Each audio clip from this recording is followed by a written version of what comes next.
سات صحابہ اکرام کے رقت انگیز کلمات۔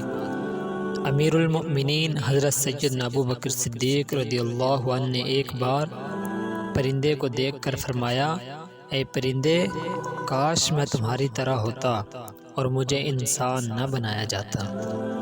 حضرت سیدنا ابو ذر رضی اللہ عنہ کا قول ہے، کاش میں ایک درخت ہوتا جس کو کاٹ دیا جاتا۔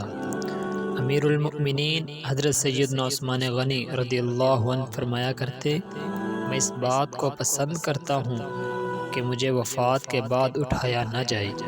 حضرت سیدنا طلحہ اور حضرت سیدنا زبیر رضی اللہ تعالی عنہما فرمایا کرتے، کاش ہم پیدا ہی نہ ہوئے ہوتے۔